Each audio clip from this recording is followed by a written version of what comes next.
Good evening, Internet. My name is Michael and I'm here to review some stuff for you. Tonight we're going to take a look at an old Steve Martin comedy with The Man with Two Brains. Now if you've never seen this before, let me read the back so you can get a general idea. In this comedy that is out of its mind, Steve Martin puts manic brains together in The Man with Two Brains. Spoofing mad scientist movies with a madder scientist, Dr. Hoffenherr, Martin is smitten with a disembodied brain he plans to implant into a curvaceous vixen, played by Kathleen Turner. So that's a really general overview of what the movie is.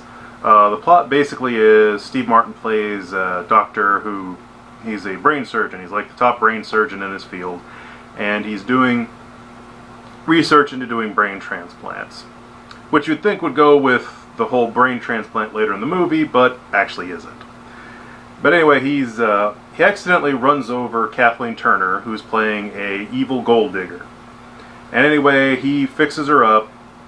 He does some brain surgery on her, fixes her up, and they end up getting married. And then Kathleen Turner, she's evil, and I think she's trying to kill him because she won't have sex with him. And so he gets like really, really pent up and tense and stuff. But eventually he takes some time off work and they go have their honeymoon in Austria, where he also does a lecture. While in Austria, he meets up with another scientist, another guy who's into brains, who's actually the real mad scientist. And that guy takes him back to his place and he finds that this scientist has been keeping brains alive in jars. And so, you know, Steve Martin's like all excited about it. But anyway, he goes back to meet his wife at the hotel, and he finds out that she's been cheating on him. So he does what he calls a citizen's divorce, and he says he's going to leave her, and he leaves. And then he goes back to talk to the professor with all the brains in the jars. And while he's there, he finds out he can telepathically communicate with one of the brains of a woman. And no one else can hear her talk or anything. And he starts to have feelings towards this woman. But anyway, they talk some more. He goes back. He thinks he's going to pack up and go home. But during this time, Kathleen Turner finds out that Steve Martin's going to inherit like $50 million. So of course she wants in on that money. So she turns around and she starts being an actually really nice wife to him. And she does this whole, like, she does a fake suicide attempt. And Steve Martin has to save her. And he apparently has Spider-Man powers in this part. It's really funny. But anyway, they get back together, and Steve Martin saves the brain that he can talk to from being transferred into a gorilla, because the mad scientist is trying to transfer knowledge from one brain into another brain without actually transplanting the brains, and he starts by putting knowledge into gorillas.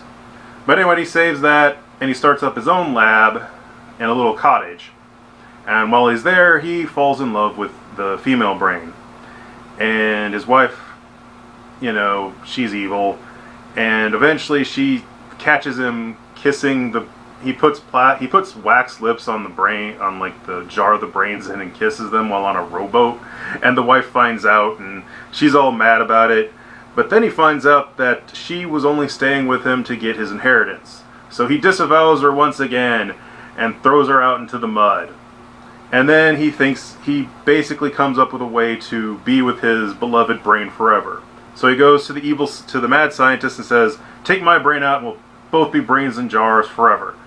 But then the scientist tells him that the lady brain's going to die real soon, but he thinks he can transfer her into a human, but they need to find a human body. And at this whole time, while they were in Austria, there's been a series of murders by someone called the Elevator Murderer. It's a guy who's been killing people in elevators by injecting them with window washer fluid. And that turns out that's the perfect way to like transfer the brain or whatever. Anyway, also Kathleen Turner at the same time swears she's going to kill Steve Martin, so she goes out and gets a gun and she hunts him down. And Steve Martin's trying to find like a body in a morgue, and eventually he's going to kill a hooker, but he can't do it and he's about to leave. But when he gets in the elevator, he finds out that his wife was killed by the elevator killer. And then they reveal who the elevator killer is. And I won't spoil that because it is quite funny who it turns out to be. Not anyone you would ever expect.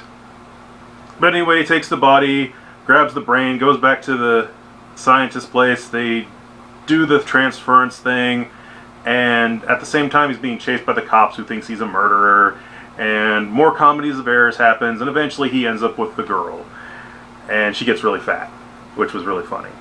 And that's the end of the movie. So that's basically the entire movie.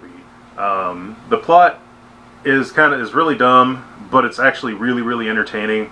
And the main thing that makes this movie is it's just really, really hilarious.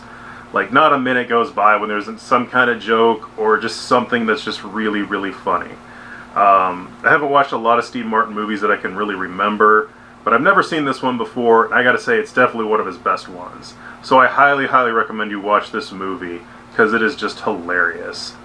Anyway, I give this movie a 5, and stay tuned next time when we will review something else.